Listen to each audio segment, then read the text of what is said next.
नमस्कार साथियों, मैं SC. Sharma YouTube channel healing touch acupressure की ओर से आपका हार्दिक स्वागत करता हूं।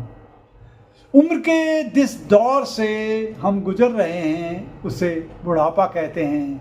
जहां हम परिवारजनों पर निर्भर होने लगते हैं, शरीर के अंग भी कम काम करने लगते हैं, हम दवाइयों पर अत्यधिक निर्भर हो जाते हैं, आंखें कमज़ोर सी होने लगती हैं, कानों में भी कम सुनाई देने लगता है, चलने में समस्याएं होने लगती हैं, पाचन शक्ति का भी ह्रास हो जाता है। ऐसे ही कुछ असहाय और बेसहारा लोग इस उम्र में वृद्धाश्रम की ओर प्रस्थान करते हैं। समाज का वो तबका जिसे परिवार ने बेदखल कर दिया है, कारण कोई भी हो, जिनके पास अपनों का साथ नहीं होता। साथियों, तेजी से बदलते और कमजोर होते सामाजिक ताने बाने में वृद्धाश्रम आज एक सच्चाई बनकर उभरे हैं। कभी समर्थ रहे ये लोग परिस्थितिवश वृद्धाश्रम में रहने को मजबूर हैं। इनके जीवन में उत्साह और उमंग खत्म सी हो रही है। वे जैसे तैसे अभावों के बीच समय काट रहे हैं। आनंदम परिवार में हम इस विषय पर चर्चा यदा कदा करते रहते हैं। फिर एक दिन निर्णय हुआ कि वसुंधरा में आंगन और आंचल में 13 जून 2024 को जाया जाए और निश्चित दिन 11:30 बजे 2 आनंदम सदस्य अपने अपने निजी वाहन लेकर आए और 12 साथियों के साथ हम आनंदी परिवार के सदस्य वृद्धाश्रम की ओर चले। वृद्धाश्रम में पहुंचने बाद हमने देखा सभी अपने क्षमतानुसार खाद्य पदार्थ, मीठा, नमकीन, फल और कुछ धनराशि लेकर चले थे। सदस्यों में जोश था उन लोगों से मिलने का जिनका अपना कोई नहीं है। जो लोग नहीं जा सके उन लोगों ने भी अपनी सहयोग राशि भिजवा दी थी। वसुंधरा स्थित सिंदूरी देवी पर्वतीय वृद्धाश्रम में कुल 14 इनमेट्स थे, जिनमें करीब 3 महिलाएं थी। यह वृद्धाश्रम किराए के भवन में चल रहा है और इसमें 5 कर्मचारी कार्य करते हैं। कुछ पूर्णकालिक हैं, कुछ पार्ट टाइम वाले हैं।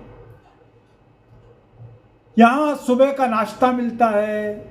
यहाँ शाम को और दोपहर को भोजन भी सुचारू रूप से दिया जाता है। आंगन और आंचल की संचालिका श्रीमती सुदर्शना घिल्डियाल जी ने बताया कि यह वृद्धाश्रम 2019 से चल रहा है और इस आश्रम में असहाय, बेसहारा, निराश्रित समाज के द्वारा प्रताड़ित लोग सड़कों से, रहन बसेरों से और पुलिस द्वारा लाए जाते हैं।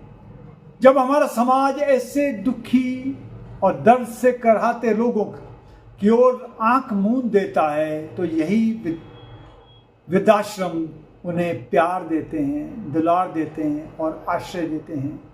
यहाँ उनके दुख दूर करने, भोजन की व्यवस्था करने, उन्हें आश्रय देने और समय पे दवा देने, उपचार करने का काम करता है। याद रहे, ये सारी सुविधाएं बिल्कुल निःशुल्क दी जाती हैं। यह सचमुच ईश्वर तुल्य कार्य है। आश्रम के लोग कहते हैं उन्होंने ईश्वर को तो नहीं देखा है, पर ईश्वर का फरिश्ता श्रीमती सुदर्शना जी के रूप में देखा है, जो हर समय सेवा को तत्पर है। हर साल 2 साल में किराए का भवन बदलना कठिनतम कार्य होता जा रहा है। आंगन और आंचल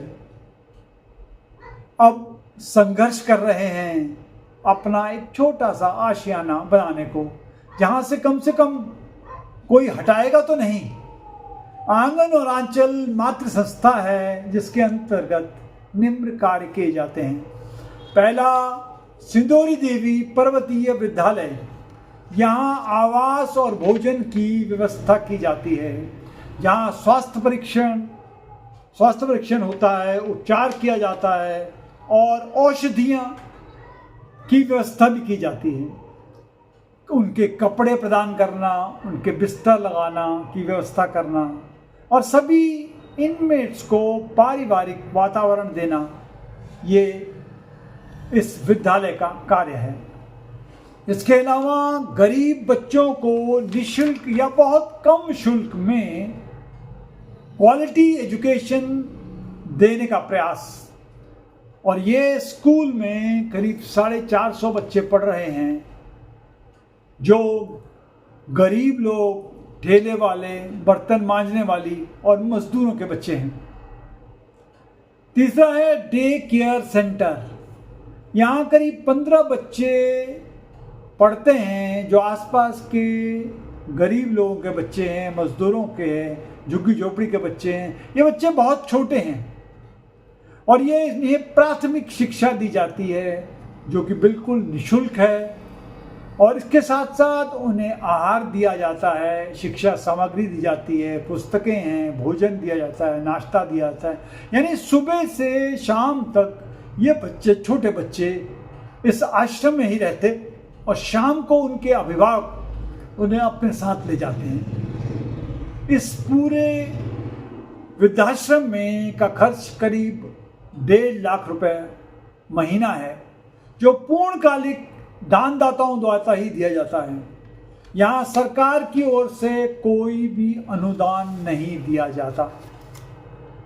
आनंदम परिवार के सदस्यों ने पूरे वृद्धाश्रम का दौरा किया, वहाँ रहने वाले वृद्ध महिलाओं और पुरुषों से वार्तालाप किया, उनको मिलने वाले रोज़मर्रा की सुविधाओं की जानकारी ली, उनका किचन देखा, स्टोर रूम देखा, सोने का कमरा, उनका आवास, उनका बिस्तर का अवलोकन किया।